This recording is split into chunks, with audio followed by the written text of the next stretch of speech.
Você está acompanhando a um episódio do podcast de Ciência de Mingau. Esse episódio está disponível tanto no Spotify quanto no YouTube. No caso de quem acompanha no YouTube, você pode apenas ouvir sem ver a tela, mas de vez em quando algumas imagens podem aparecer na tela para deixar o episódio mais didático. Quando isso acontecer, você vai ouvir esse som.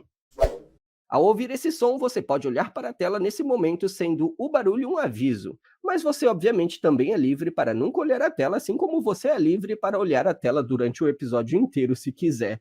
Fiquem à vontade. Desculpem esse tutorial bobo e agora vamos para o episódio de fato. Oi pessoas, o meu nome é Johnny, mas vocês podem me chamar de Mingau, e hoje eu tô aqui com a Camila Bandeira, minha amiga paleontóloga e especialista em saurópodes. Se apresenta aí pro pessoal, Camila. Olá pessoal, Johnny, obrigada aí pelo convite. E bom, eu sou a Camila Bandeira, eu trabalho, na verdade eu estou terminando o doutorado no Museu Nacional, com sistemática, ou seja, a parte que estuda a evolução dos dinossauros saurópodes. E hoje eu tô aqui para bater um papinho aí, tirar algumas dúvidas, algumas curiosidades. E é isso, pessoal. Espero que gostem. É isso aí. Eu vou fazer algumas perguntas aqui para Camila, mas não é como se eu não soubesse a resposta de muitas perguntas, né? Eu vou fazer as perguntas aqui só para desenvolver a conversa, né? Bom, eu acho que antes da gente falar sobre saurópodes de fato, a gente poderia falar um pouco sobre os sauropodomorfos como um todo. Para quem não sabe, saurópodo é um grupo que faz parte de um grupo maior chamado sauropodomorfa. Então, de forma rápida e resumida, todo saurópode é um sauropodomorfo, mas nem todo sauropodomorfo é um saurópode.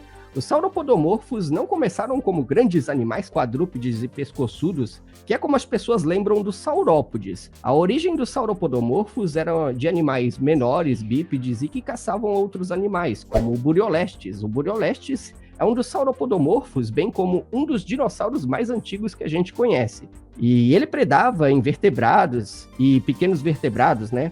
Sendo assim, ao longo do tempo, os sauropodomorfos foram se tornando animais cada vez maiores e herbívoros, né? Você poderia falar um pouco sobre isso?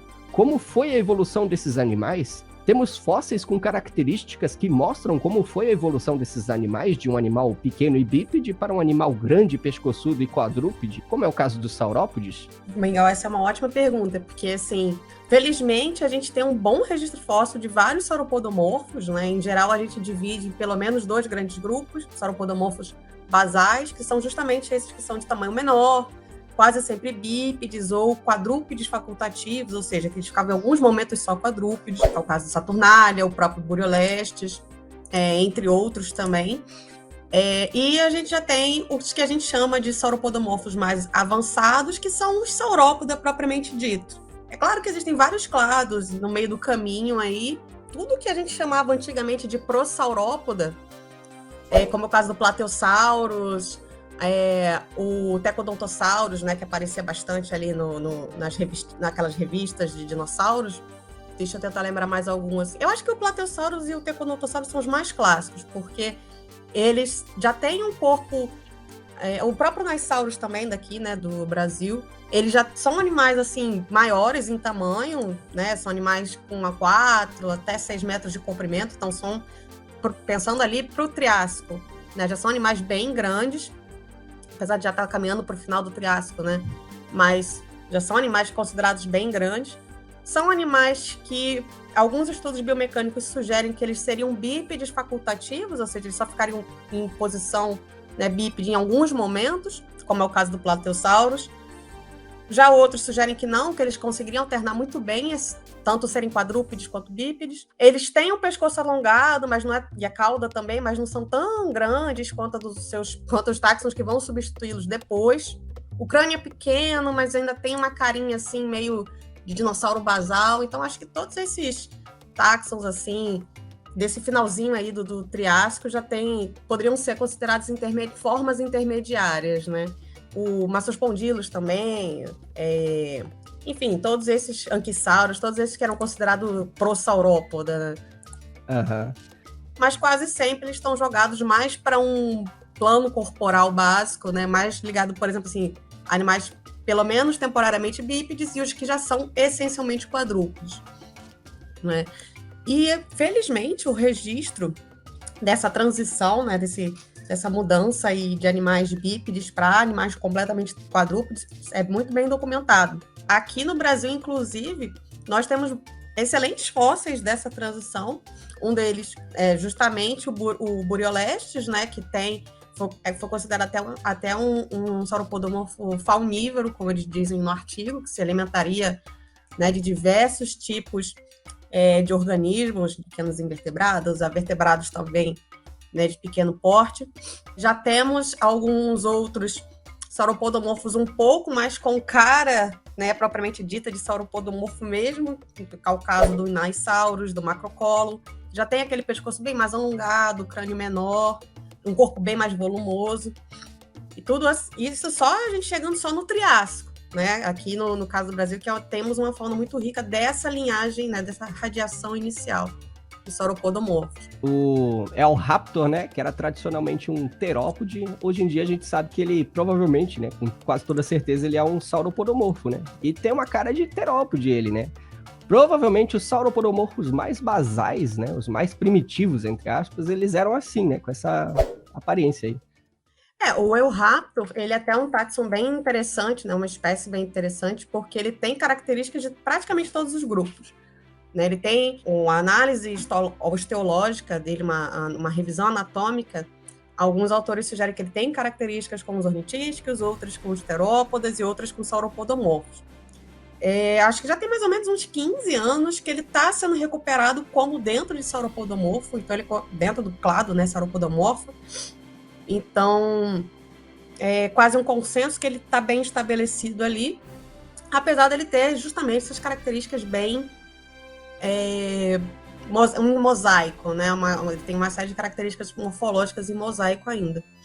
Mas, assim, isso é quase que padrão para quase todos os grupos, para quase todos os dinossauros que são muito antigos. Né? Esses primeiros dinossauros, pelo menos os saurísticas basais, eles retêm muitas características que, ora, podem ser atribuídas a um clado, né? Por exemplo, para a terópoda, outras são atribuídas para outro, para a sauropodomorfa, porque justamente eles estavam surgindo ali, né? Então, eram animais que tinham provavelmente uma plasticidade de nichos muito grande, podiam ocupar vários nichos ao mesmo tempo.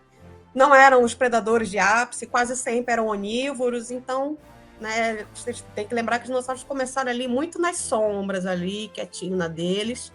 Só depois, lá perto do final do Triássico, é que eles dominaram, já estavam bem mais especializados, e aí dominaram o planeta, né? Exatamente, eles surgiram ali no Triássico, né? Os dinossauros, como sauropodomorfos, surgiram no Triássico. Mas e os saurópodes, de fato? Quando eles surgiram? E quem são os saurópodes, de fato, mais antigos? Então, o que a gente tem como saurópoda, de fato, está no Jurássico, bem no início do Jurássico. Mas isso é mais uma... Como é que eu posso dizer? Não tem um fóssil preciso que a gente consiga bater um martelo que seja assim, esse é definitivamente o primeiro saurópoda, né? Mas o registro mais antigo estão ali pelo comecinho do Jurássico. Um saurópoda bem clássico, né, que inclusive é o que ajuda a definir o clado em si, é o Vulcanodon, que é um saurópoda até de tamanho relativamente pequeno, né, comparado com seus parentes mais famosos. É um animal que não chegava nem a 10 metros, se eu não me engano, mas ele é considerado já um saurópoda verdadeiro, né, por isso esse nome, Eosaurópoda. Os saurópodes são conhecidos por serem animais grandes, mas existiam saurópodes menores, né? Quais eram os menores saurópodes? Então, a maioria, né, dos saurópodes são lembrados pelo seu tamanho volumoso ou pelo tamanho do corpo extremamente grande, mas alguns saurópodes não eram tão grandes assim. Ironicamente, acho que algumas das espécies menores viveram justamente no finalzinho da era dos dinossauros e não no começo, que deveria ser o esperado, né? Tipo, eles começam pequenos e se tornam grandes, e não foi bem assim. Temos o Gondwana titã, que é um animal estimado entre 7 e 8 metros, o Brasilotitã também, que são animais daqui do Brasil, são saurópodes aqui do Brasil.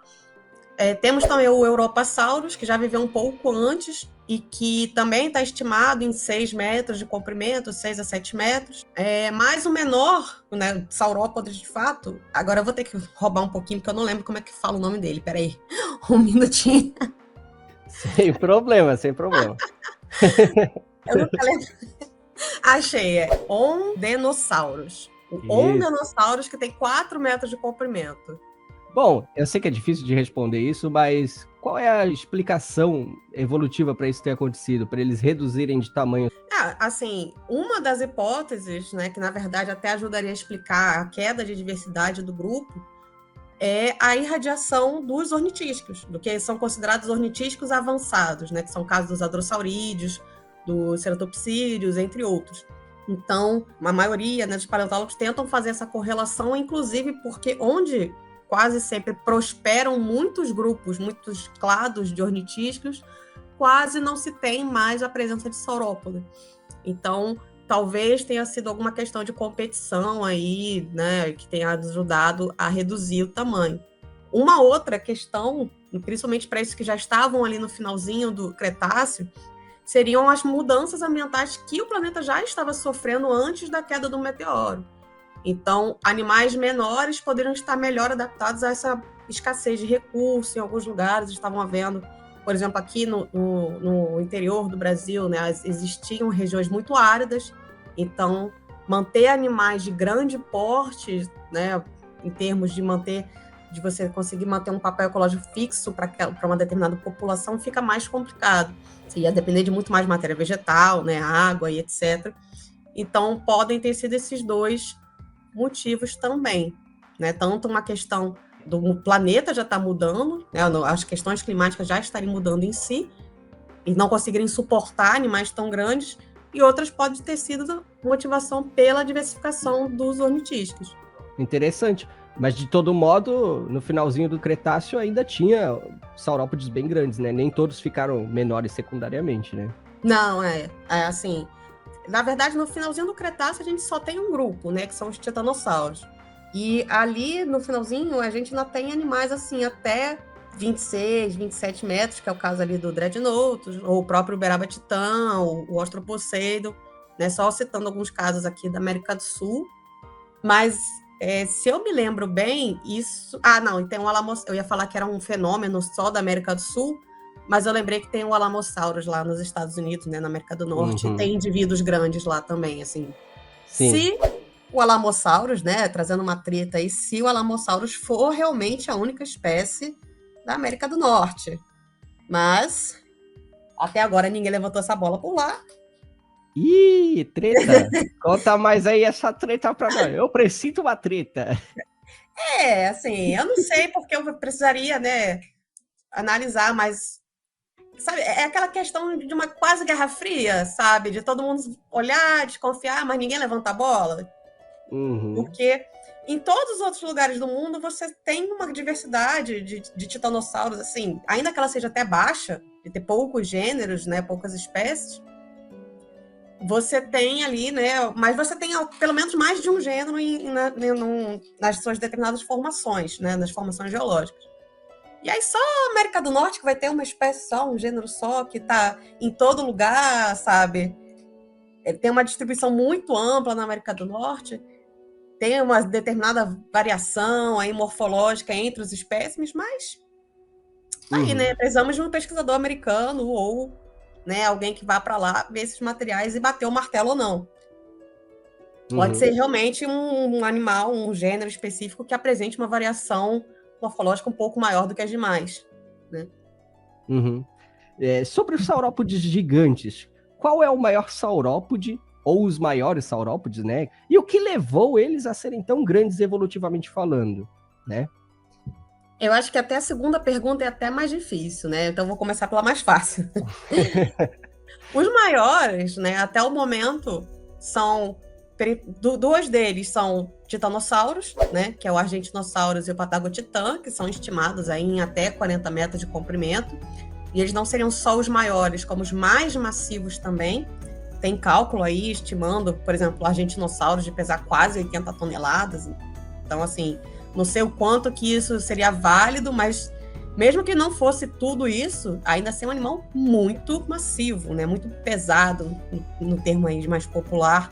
Recentemente, bem recentemente, saiu uma nova análise sobre o Supersaurus, que já tinha sido um dos maiores, né? Já tinha levantado essa coroa de ser o mais longo dinossauro. Um estudo mais recente está estimando um novo espécime entre 39 e 42 metros de comprimento, Então, né, vamos ver aí o que eles realmente acham, né, se ele pode ser realmente mais longo.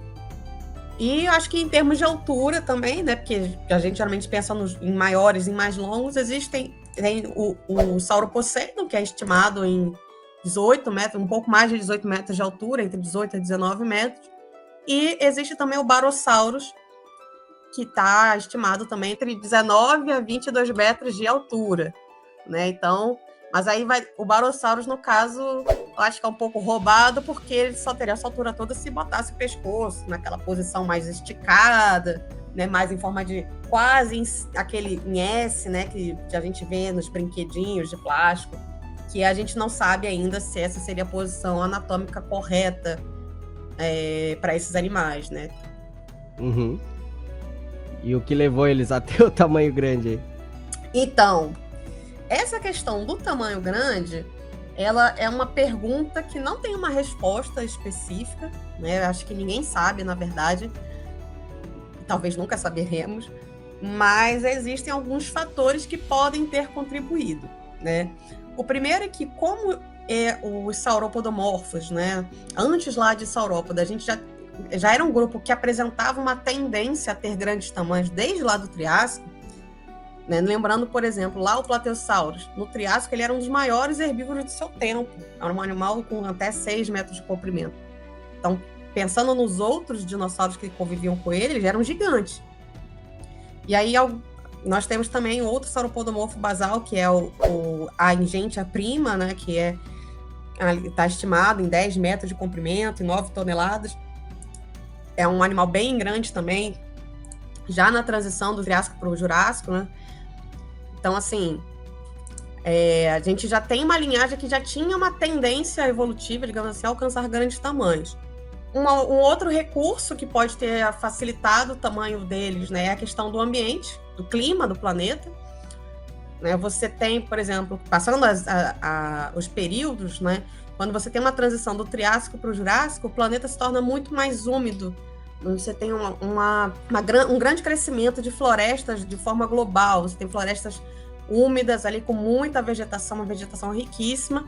E como os sauropodomorfos já estavam sendo os herbívoros dominantes ali no finalzinho do Triássico, se eles rapidamente dominam esse novo ambiente de florestas, eles conseguem captar os melhores recursos.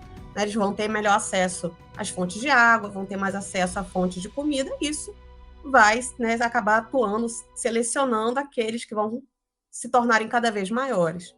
Um outro fator que é comentado é a questão de que houve um aumento global, né, de tamanho dos dinossauros ali no Carniano, basicamente, e depois houve um grande aumento de tamanho de dinossauros, principalmente ali no Jurássico, já no começo do Jurássico.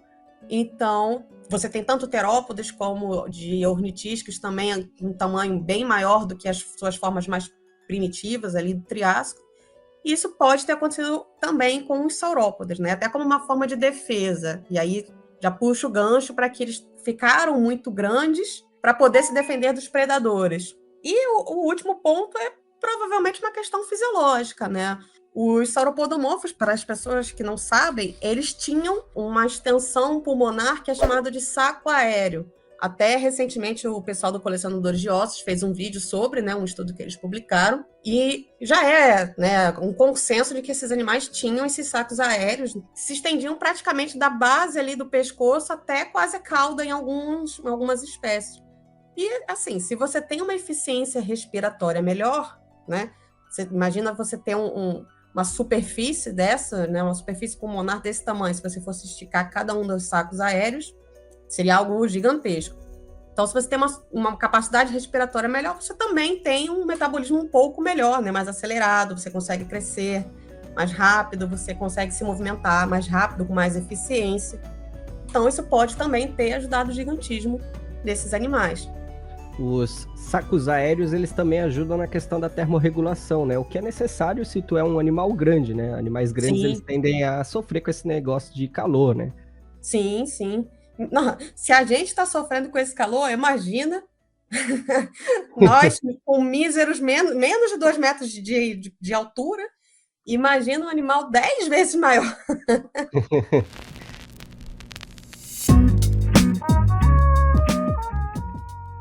Assim, alguns saurópodes, como o Brachiosaurus, né, eles são imaginados ou reconstruídos paleoartisticamente como animais com o pescoço mais voltado para cima, enquanto que outros animais, como o Diplodocus, são reconstruídos com o pescoço mais voltado para frente, né, com aquela aparência mais horizontal, digamos assim, né? Mas é verdade isso? Será que os saurópodes, como o Diplodocus, eles tinham realmente o pescoço para frente, assim, desse jeito? Essa é uma boa pergunta. Essa questão da posição do pescoço também é outra coisa, assim, que eu acho que tão cedo a gente não vai ter uma resposta definitiva. Porque o primeiro fator que impede a gente ter uma boa resposta é a dificuldade da gente ter esqueletos completos, né?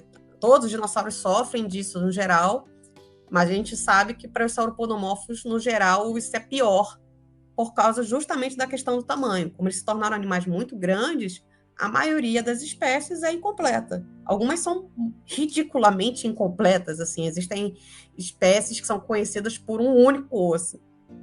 Então, assim, isso já gera uma dificuldade, porque a gente não, né, para tentar fazer algum estudo de reconstrução muscular num espécime muito incompleto, né, fica mais difícil.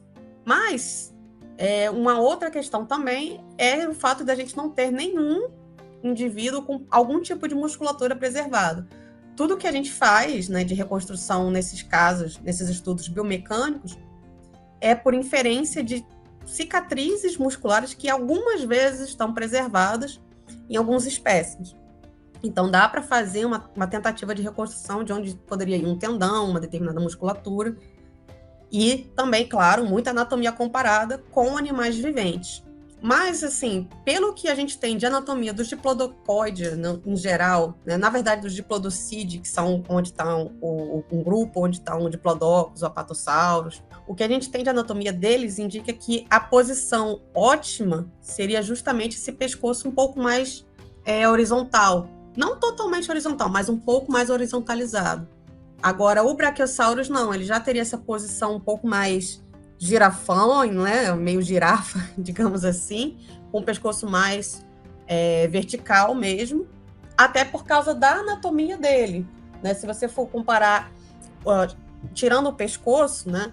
Se você comparar os membros anteriores, né? A posição da coluna do Brachiosaurus e parentes com dos Diplodocus e formas também mais aparentadas, eles são diferentes. O Brachiosaurus tem os ombros, né, muito acima da linha onde estaria o quadril, por exemplo. Você tem os braços mais longos do que as pernas, então você tem essa posição mais vertical do animal em si. Enquanto que o Diplodocus não. Tanto o Diplodocus como o Apatosaurus, o Brontosaurus, os membros anteriores, eles são bem mais curtos do que os membros posteriores, então ele já tinha essa posição um pouco mais baixa de qualquer jeito. Entendi, legal. Já que a gente está falando de Diplodocus aí, ó, é verdade que ele dava uma de Beto Carreiro? Ele dá uma chicotada com a cauda? Né? Já é uma hipótese até um pouco antiga, sim, que existem linhas de evidências para isso. No caso do Diplodocus, alguns espécimes têm as últimas vértebras caudais fusionadas, então isso ajudaria realmente a formar uma cauda com a ponta mais rígida. E poderia ser uma forma de defesa, sim, porque dentro do grupo dos Diplodocini, né, que está incluído ali o Diplodocus, você tem a proporção da cauda muito maior do que a do pescoço, né? São caudas extremamente longas. Então, se fosse para ser meramente um contrabalanço do pescoço, né, uma questão de equilíbrio aí do animal, ela não teria para que ela ser tão longa. Né? Ela deveria ter pelo menos um tamanho parecido com o do pescoço, e não é bem assim. Então, pode ser realmente uma questão de defesa. Tem um estudo, agora não lembro se é de 2019 ou 2020, que é do Byron, né, comentando sobre a possibilidade de ser das caudas dos saurópodes ter até um estímulo tátil, né, um tipo de comunicação ali pela cauda. Então, assim, existem algumas hipóteses. Uhum.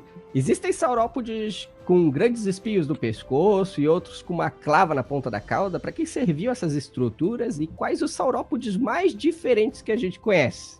Os com os espinhos, né, que é o caso do Amargasaurus e do Bajadasaurus, eles até são saurópodes de tamanho menor, né, não são animais tão grandes. Novamente, né, Eu sempre esqueço da escala. São animais com 10 a 12 metros de comprimento, não são tão grandes comparando com outros saurópodes. O saurópode pequeno, que a gente diz, é um pequeno meio grande, né? Eu sempre esqueço de dar essa escala, né? De tipo, ai, gente, desculpa, eu tô acostumada com um bicho, né, de 30 metros, então um bicho de 10 não é nada. 10 tá até abaixo da média, né? Mas esses espinhos, né, eles teriam uma função muito mais de display, talvez até de forma defensiva, mas seria mais uma ameaça, né? Eles são estruturas muito finas, muito delicadas, então não necessariamente seriam para defesa contra um impacto mecânico, né? Contra uma mordida ou contra uma tentativa de agarrar de um predador, né? Um ataque direto, eles não teriam essa função de defesa. Mas talvez, se ele tivesse algum tipo de cobertura, né, de pele, alguma couraça, ou até mesmo uma questão ali de vasos sanguíneos, poderia ser algo que funcionaria na base da ameaça. Que, na verdade, é o que acontece com a maioria, né? Até mesmo os animais que têm chifres, cornos, etc., eles quase sempre ficam primeiro na exibição, porque brigar em si gasta muita energia. Então, mesmo tentando se defender de um predador, a maioria dos vertebrados, né, pelo menos, eles tentam se defender fazendo tentando parecer muito mais perigosos do que são, para depois, se for necessário, partir para um ataque / defesa. Provável que esses animais também fizessem isso. Já saurópodas com clava, no momento, o único que eu me lembro que tem uma clava definitiva é o Chunosaurus, né? Foi levantado que o Homesaurus e outros saurópodes ali do Jurássico da China tivessem, mas eu acho que o do Homeosaurus e de outras formas próximas foi reavaliada, não me lembro bem a que fim tomou essa discussão, mas o do Chunosaurus realmente é uma clava óssea, né? E bem desenvolvida até, e ele realmente ali não tem como, né? Deveria ser para defesa mesmo, porque é algo bastante massivo. E sabemos que existem alguns predadores, alguns terópodos encontrados ali associados com os chunossauros, então, né, devia ser para se defender desses predadores específicos. É um saurópode brincando de ser anquilossauro, né? Quase isso. Até mais antigo, né? Então, os anquilossauros também eram chunossauros. Ah, verdade, ó. Injusto que eu estava sendo já. Ali sobre o Amargasaurus ali, que tem aqueles espinhos, eu acho que mais como uma ameaça, assim, eu acho que me convence mais, hein? Até para chamar a atenção das fêmeas, não sei, né? Pode ser. Talvez até as fêmeas tivessem, ou só os machos tivessem, talvez tivesse uma diferença de tamanho, de espinho também, a gente não sabe, infelizmente. Uhum.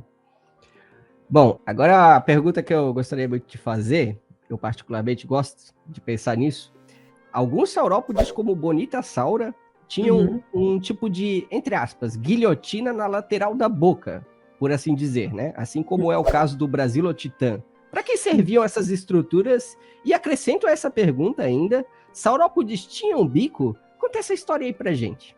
Ai, meu Deus do céu. Essa história é polêmica, meu Deus. Mas, no caso, né, tanto do Munitassauro quanto do Brasilotitã, tem evidências de que realmente poderia ter algum tipo de cobertura córnea ali. Se formava um bico, ou, né, se prolongava ali para frente, onde tem os dentes ou não, ainda é uma incógnita.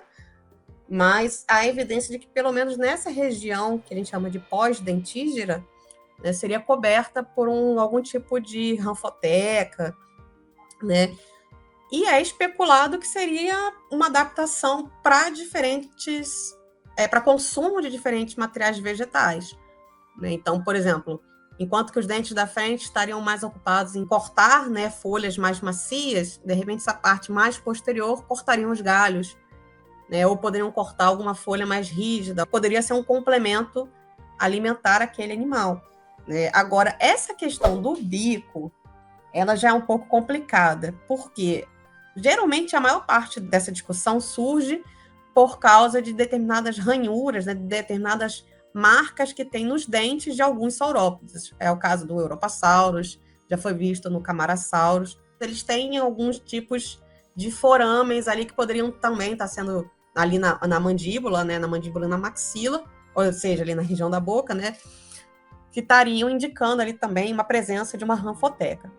O problema é que animais que possuem gengiva muito grande também apresentam esse tipo de ranhura, cavalos principalmente, né? Então, talvez esses arranhões, né, essas estruturas que ficam marcadas nos dentes não sejam de um bico em si, mas pode ser uma gengiva um pouco mais desenvolvida, né? Então, e se a gente pensar que são animais que consumiam um material muito diverso de plantas, né? Eram animais que não mastigavam as plantas que estavam consumindo, eles estavam engolindo, às vezes, galhos inteiros com folha, sabe? Outros eram especialistas em raspar as folhas do galho.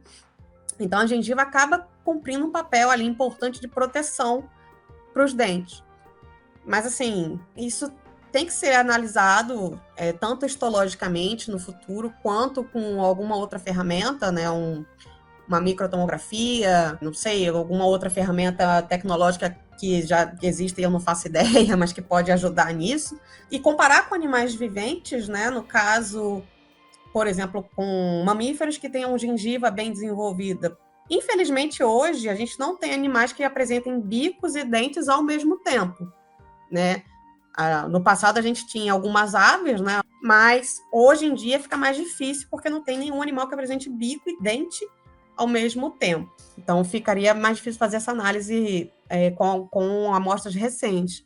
Mas talvez tentar comparar, hein? Porque assumir que é um bico para todos, eu já vejo até algumas paleoartes botando o bico em todos os saurópodes, eu já fico para morrer. Meu Deus, gente, calma. Eu sou paleoartista, hein? Já senti a dica aqui. Bom, mas ainda há de se analisar uma possibilidade ali, né? Claro, a possibilidade ela existe. E assim, no caso tanto do Bonitossauro, principalmente, né? E possivelmente do Antarctosaurus e do Brasilotitã, pelo menos ali pós-dentígera, né? A região ali pós os dentes, realmente tem grandes indicações de uma cobertura córnea. Uhum. Agora, na frente, junto com os bicos, como eu vejo, por exemplo, o diplodocídio, né? Ou às vezes eu vejo a reconstrução do diplodocus com um bico na frente. Não sei, ainda não é uma ideia que me comprou ainda, que me convenceu, sabe? Então, para te convencer, precisa de mais evidências, é isso aí? Para mim, sim. Para mim, precisaria fazer uma análise comparada ali com, pelo menos com os neosaurópodas, né? Que são o grupo mais derivado ali dentro, o grande grupo mais derivado dentro de saurópoda, né? Para quem não sabe. Uhum.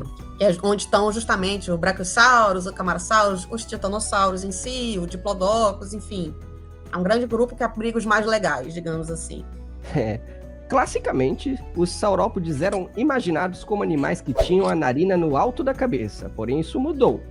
Poderia falar um pouco para o pessoal por que isso mudou e como a gente sabe onde provavelmente se localizava as narinas dos saurópodes? Isso, na verdade, também é um alvo de discussão, né? Assim, quase antigamente, realmente, assim, todas as reconstruções botavam no alto da cabeça. Todas não, né? Porque houve uma fase de rebeldia onde havia uma sugestão de que os saurópodes tivessem trombas, assim, igual as antas. E tem reconstruções até mais ousadas de saurópoda com tromba tipo a de elefante, né? Justamente porque animais que possuem tromba também têm a narina bem no alto da cabeça. Mas isso não tem evidência nenhuma, então caiu por terra rapidamente.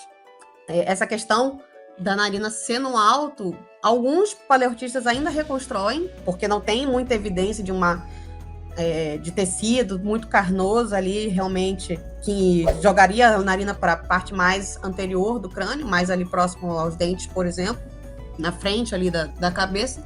Mas se a gente for ver alguns animais modernos, cavalos, por exemplo, eles têm uma narina que não é também tão na frente assim do focinho, né? Elas são um pouco mais localizadas mais para cima. Cavalos mais primitivos também apresentam a narina bem mais deslocada para cima, né? Quase que entre as órbitas também. Então, assim, pode ser uma questão de ter algum tecido mole ali, bem mais firme, né? Que fizesse realmente um túnel, e aí as narinas estariam localizadas mais à frente. Mas isso também é algo que precisa de alguém estudando, né? Quase sempre, o que a gente tem hoje de pessoas estudando saurópoda, comparando com outros grupos de dinossauros, são muito poucas pessoas. Quase sempre as pessoas ou acabam caindo para a área da sistemática, né? Ou acabam indo para a área assim, histologia para entender o gigantismo, para entender um pouco melhor o metabolismo desses animais, ou biomecânica, tentar fazer uma reconstrução biomecânica, até porque, como são animais que quebraram vários recordes, né? As implicações biomecânicas podem ser até úteis para nós na criação de algum robô ou de alguma outra tecnologia, enfim, acaba tendo uma implicação indireta, né? Mas esses estudos anatômicos mais finos, por exemplo, a questão do bico, se tem ou não, a questão da posição das narinas, que tipo de musculatura poderia ter ali.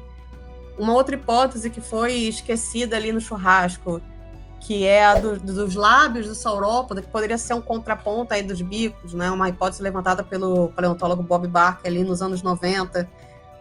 Nunca mais ouvi discussão de ninguém falando sobre isso, sabe? Se esses animais poderiam ter lábios como os alces, os cavalos e outros grandes mamíferos têm, sabe? Que é uma questão mais carnosa ali.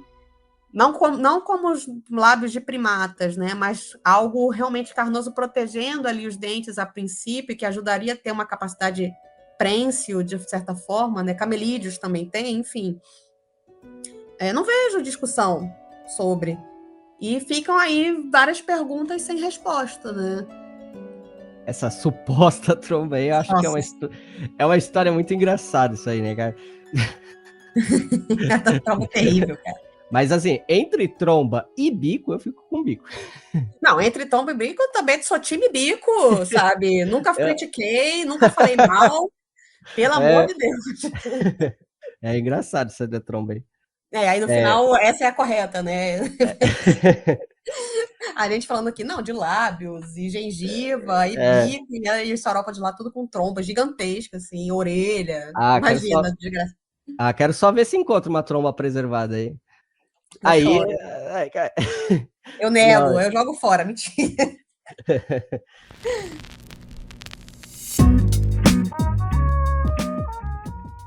Saurópodes eram capazes de nadar aí? Será? É uma coisa que eu fiquei pensando aí. Olha, natação em si, de novo, né, implicaria em tentar ver qual seria a capacidade de movimento desses animais na água. Então, nadar, o estilo cachorrinho, digamos assim, quase todo animal faz, né? Quase todo animal quadrúpede faz. Mas uma coisa bastante legal que temos é evidências de como eles conseguiam se deslocar em determinados corpos d'água. Né? Plantando bananeira, né? Quase. Não chega a plantar bananeira. Conta essa história aí de plantar bananeira depois. Mas tem evidências, né, de quinofósseis, no caso de pegadas, que tem só a marca das patas anteriores desses animais, onde seria um lago, né, um lago não muito profundo, um lago ou um rio, agora não lembro especificamente o que, mas, enfim, um corpo d'água que não era muito profundo e ficou essas pegadas bem preservadas. E aí o grande mistério era porque só tinham as pegadas da porção anterior, né, dos membros anteriores. E isso, né, acabou virando piada, né, porque as pessoas achavam, não é possível, os dinossauros estão plantando bananeira agora.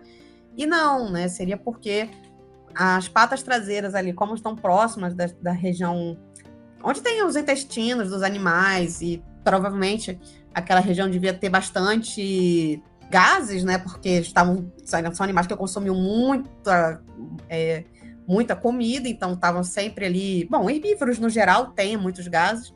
É provável que as patinhas flutuassem ali junto ali com as patinhas posteriores, né, as pernas dos animais flutuassem ali quando eles estivessem em corpo d'água, ou tocassem muito mal o chão, né, e por isso só as patas da frente teriam ficado preservadas, né, porque é ali onde o animal estaria fazendo um esforço para poder se movimentar dentro d'água.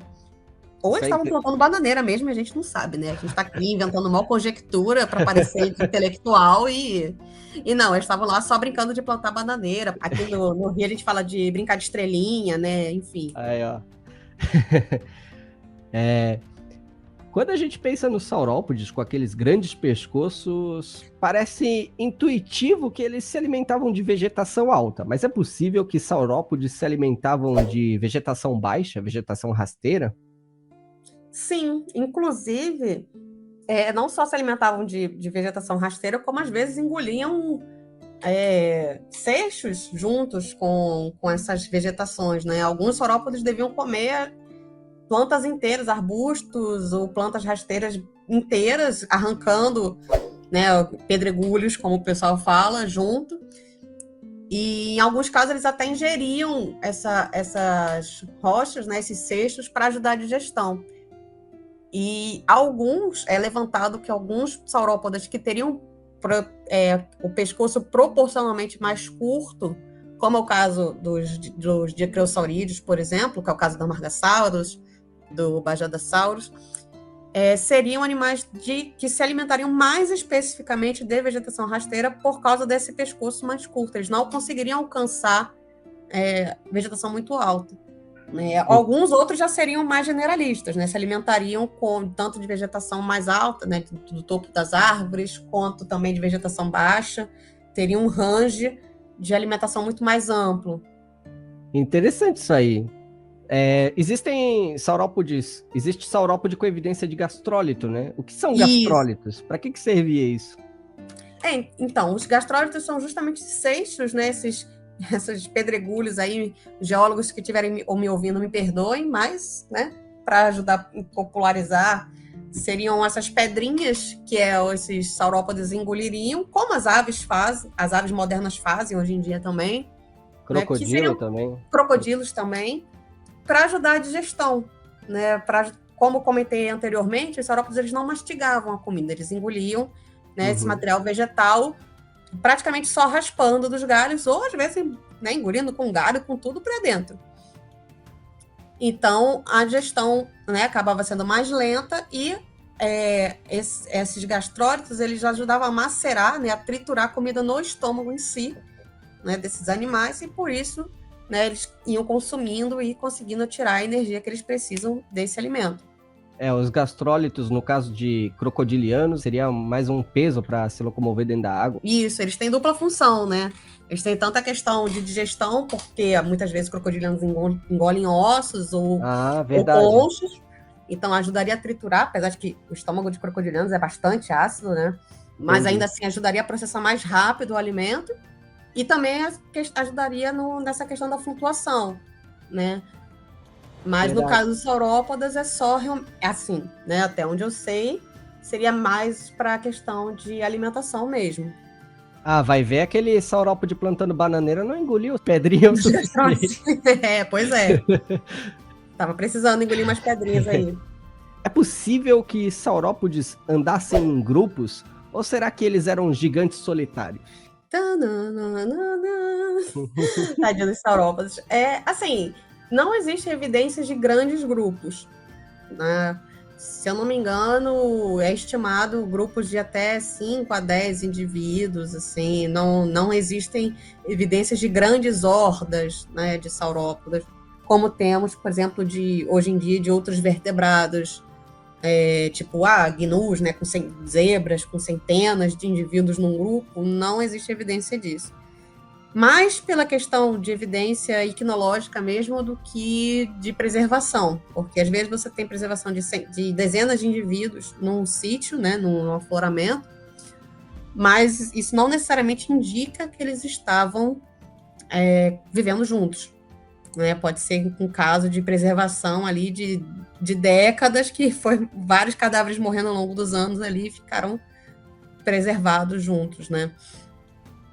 Às vezes quando tem evidência, né, de vários espécimes junto, né, de dinossauros terópodes, as pessoas pensam que isso pode ser uma evidência de que foi uma evidência de caçar em bando, né, mas vários animais que morreram juntos e ficaram preservados são apenas uma evidência de que vários dinossauros morreram juntos e ficaram preservados, né, mas vai que numa dessa, né, pode ser ainda possível que andassem em bando, mas às vezes os dados que a gente tem nem sempre são suficientes para sustentar isso, né? Mas é possível. assim, é possível que eles, assim, geralmente, quanto menor o animal, maiores são os bandos, né? Então, talvez os sauropodomorfos mais basais, assim, tivessem grandes grupos, né? Na verdade, a evidência mais antiga que eu me lembro de comportamento gregário, né, que seria esse comportamento de pelo menos se juntar para alguma função, seja para migrar, para poder se alimentar, se reproduzir, é justamente de um sauropodomorfo brasileiro, né, que é o macrocolo. Foram 3, se eu não me engano, indivíduos achados juntos no mesmo bloco. Então, é bem bacana esse tipo de evidência. Agora, o resto, assim, de saurópoda em diante, eu não me lembro de grandes associações, assim. Eu lembro que tem do Camarasaurus, mas lá na Morrison, né, onde tem centenas de indivíduos juntos, mas é muito provavelmente que tenha sido uma acumulação tanto ao longo dos anos, né, ao longo de décadas e décadas, de vários indivíduos morrendo ali, como pode ter sido também uma acumulação de um desastre, né, uma grande tempestade, uma grande armadilha pode ter prendido esses animais ali, ter rompido uma barreira de um rio, de É, algo assim, e infelizmente vários foram presos, né, morreram afogados, que a gente tem também isso hoje em dia em várias situações, né. Fora as que são não. causadas pelo homem, existem os casos naturais. Uhum. Numa dessa, né, o rio levou os corpos e ficou tudo junto ali, né? Sim, pode Ma ser. mas provavelmente muitos dinossauros herbívoros e até carnívoros provavelmente andaram em bandos, né? Sim, sim, Talvez. é que os documentários geralmente gostam de romantizar e botar grandes grupos, né? Eu Uhum. lembro de um documentário antigo da BBC, do Caminhando com Dinossauros, né? O Walking with Dinosaurs, que tem um grupo, acho que, sei lá, de uns 15 diplodocos juntos, assim. Pro documentário fica muito bonito, mas Uhum. não há evidências de grupos tão grandes assim. Seriam grupos provavelmente menores, né? Não tem evidência equinológica para isso. Se aparecer, ótimo, mas aí também, novamente, igual nos bicos, né? Pode ser que só um grupo, ou né, um tipo de saurópode que andasse em grandes grupos, não significa que todos são. E provavelmente, quanto maior os animais, né? O caso, por exemplo, do argentinossauros, talvez fossem apenas duplas ou pequenas comunidades ali, 3, 4 argentinossauros juntos, né? É muito difícil você ver grandes animais assim, tirando elefantes, né? Mas elefante tem uma outra questão ali de inteligência social, laços familiares, mas em geral, né, a gente não vê muitos animais assim muito grandes juntos. Isso é interessante, porque eu sempre penso em saurópode como animais que viviam em bandos, assim, em grupos, assim. Eu queria saber por que eu penso isso. Eu sempre imaginei eles assim. É porque a gente tem a tendência a achar que animais herbívoros estão sempre em grandes grupos, né? Mas se parar para pensar, né, por exemplo, um grupo de, vou pegar até um bicho que nem é tão grande assim, mas um grupo de apatossauros ou brontossauros com 20 e poucos metros, com 22, 23 metros. Imagina um grupo de 15 animais de 20 metros chegando numa floresta, sabe? E essa floresta tendo que suportar esse grande grupo de uma vez, né? Chegando assim, ia ser um desastre, né? Uhum. Eu acho que não ia ter ecossistema que sustentasse um grupo assim tão grande, né? E assim, um único grupo de uma população inteira. Imagina vários grupos de 15 a 20 apatossauros chegando de uma vez, sabe? Interessante isso que tu tá falando, me fez pensar bastante nisso. Curioso isso. Mas uma evidência interessante que a gente tem é de que pelo menos alguns tipos de saurópodes cuidavam dos filhotes, né? Não da ninhada, dos Isso, ovos. eu ia perguntar isso agora, se tinha cuidado parental em saurópode. Aí tu já pode falar, então. Porque já que a gente está falando de grupos, né? Uhum. Grupos são uma coisa que dão trabalho, todo mundo sabe disso. Não só na hora de fazer o trabalho da escola, da faculdade, mas precisa ter uma comunicação, né? Se você é um animal que está sempre ali vivendo em bandos, você precisa não, mas quase sempre a evolução acaba moldando para que você tenha, né, um tipo de comunicação, adequada para você conseguir manobrar. Quase sempre tem que ter pelo menos um casal ou um grupo menor ainda, que seriam os alfas ali. Então, para liderar se for uma grande horda. Então, é complicado, né? E sabemos que os saurópodes, infelizmente, não eram o ápice da inteligência, né? Então, isso já é mais...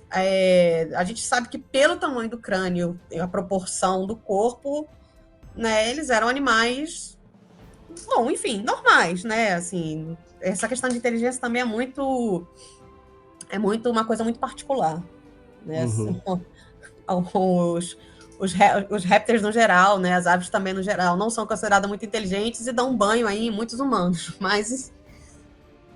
Se bem que tem uns dinossauros aí, que as aves são dinossauros, uns dinossauros bem Sim, inteligentes, o corvo, né? sim, reconhecem Psittaciformes, né? reflexo, pistaciforme também, né, então... Mas se você for até ver, por exemplo, no caso dos pistaciformes, eles têm um hábito social, É verdade. né?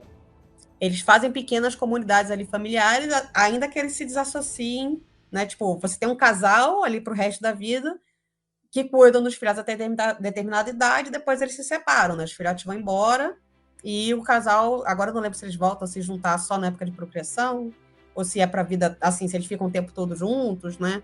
Enfim. Mas e o cuidado parental aí? Eles cuidavam dos ovos ou dos filhotes mesmo?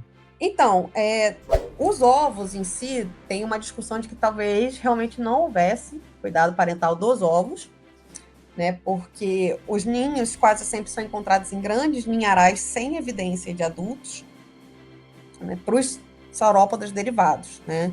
Para os sauropodomorfos já tem evidências de um cuidado parental mais avançado, por mais irônico que isso pareça, né? Os animais mais primitivos terem o comportamento social mais avançado, digamos assim. Mas tem tanto os ninhos dos massospondílios, que você tem juvenis e adultos preservados próximos uns dos outros, como recentemente temos também aqui um achado da Argentina, né, de um sauropodomorfo chamado Mussaurus, que viveu ali bem no comecinho do Jurássico, que você tem adultos com juvenis, assim, que seriam as crianças, né, que não estariam totalmente crescidos ali, mas seriam maiores do que os embriões que estavam ali nos ninhos. Então, você tinha toda uma comunidade estruturada ali, uma comunidade social bem estruturada, com, né, provavelmente cuidado ali, talvez até dos filhotes mais velhos ajudando ali na criação dos mais novos, enfim. Nesse ponto, a gente tem melhores evidências dos sauropodomorfos mais basais.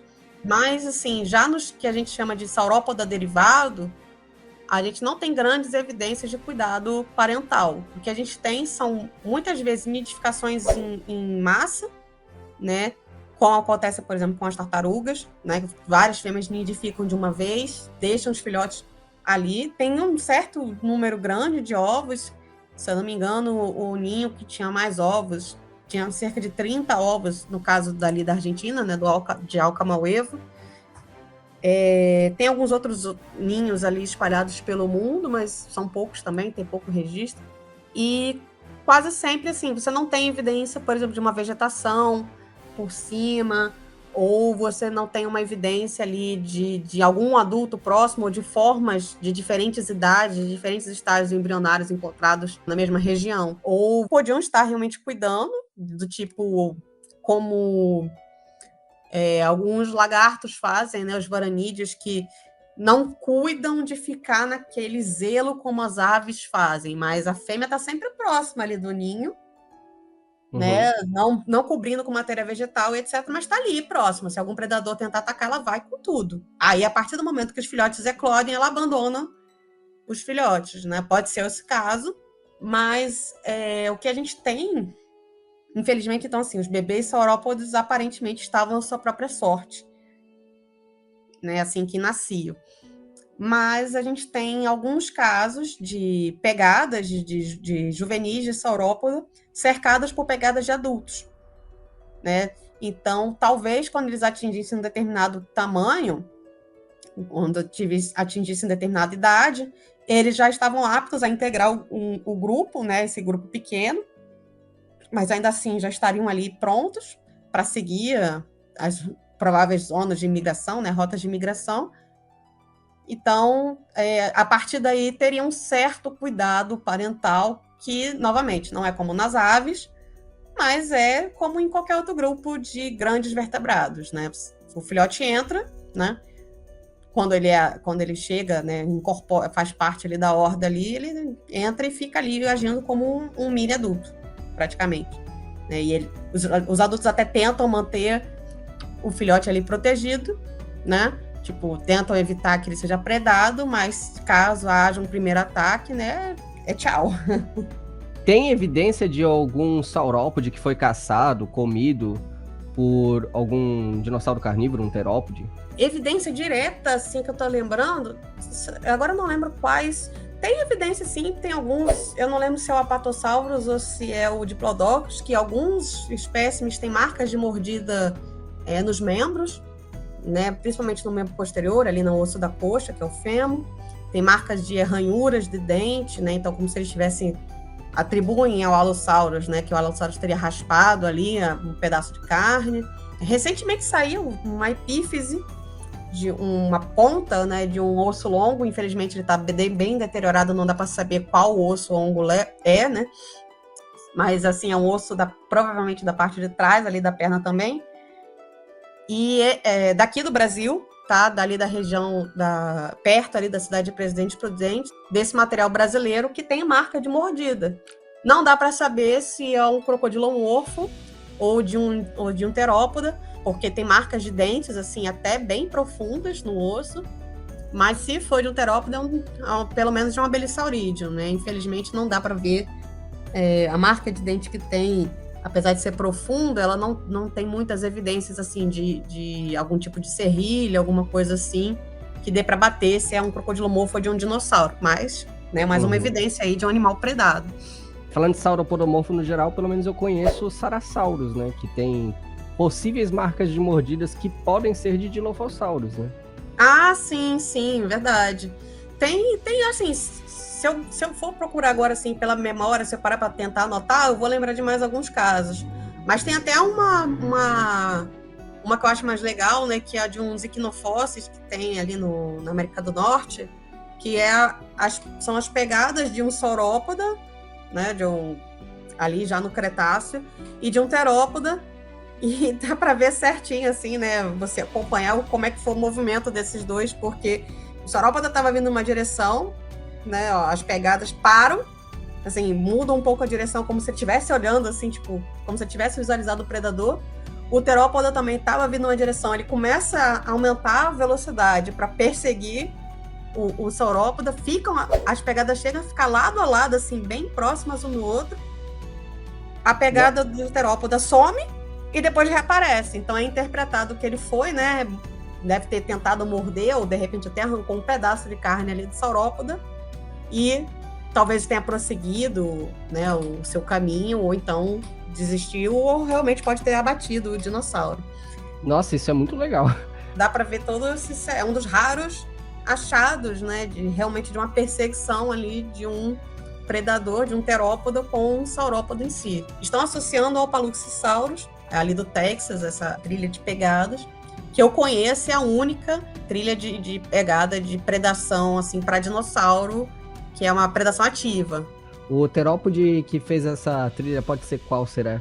Pelo que eu me lembro, assim, eles associam tanto que o terópodo era o Acrocanthosaurus, né, que é um alossauroide, ali, um parente distante do Allosaurus. O saurópodo em si seria o Paluxysaurus, que é um dos poucos saurópodes que tem ali no estado do Texas, né, para essa época, para esse período, que é bem se eu não me engano, é do Cretáceo Inferior, essa trilha. Então, eles associam que sejam dessas espécies em si. Aí tem até, quem for procurar, né, vai ter bastante paleoarte aí, a Crocanthosaurus versus Paluxysaurus. É justamente, quase sempre as imagens que tem são justamente imitando essa trilha, né, essa trilha de pegadas.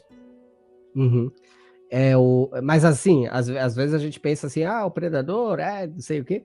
Mas às vezes o saurópode é um bicho grande, né, difícil de matar. Com certeza, muitas vezes quem se dava mal era o carnívoro, né? Ah, sim, né? Na verdade, é outra coisa que também é bastante romantizada nos documentários, tanto da fauna moderna, quanto essas reconstruções né? Em filmes também, né? Se você for ver na natureza, se eu não me engano, os maiores predadores, né? Tipo o leão, o leopardo, e entre tigres, lobos, assim, eles têm mais fracassos do que sucesso nas tentativas de predação. Isso mesmo. Existem até questões de proporção, agora eu não lembro se é o leão, agora eu não lembro qual predador especificamente mas que tem 70% de erro das caçadas, sabe? Isso com certeza acontecia também com os terópodas, né? Uhum. E é provável que em casos de presa muito grandes, como os saurópodas, um saurópoda saudável, pelo menos, talvez os terópodas agissem como os crocodilianos agem, né? Eles se agrupam para caçar, né? Para caçar em grupos, mas não existe um comportamento social entre eles, né? Não tem um elo. Tanto é que quando eles começam a comer, Deus nos acuda, né? Eles começam às vezes um se ataca o outro ali, porque eles não têm o menor... não tem um traquejo social ali de como, por exemplo, isso aí é o caso dos leões ou dos lobos, né? Que são predadores sociais. Predadores com hábitos sociais, né? Seria uma união só para bater a presa mesmo. Uma união só para bater a presa.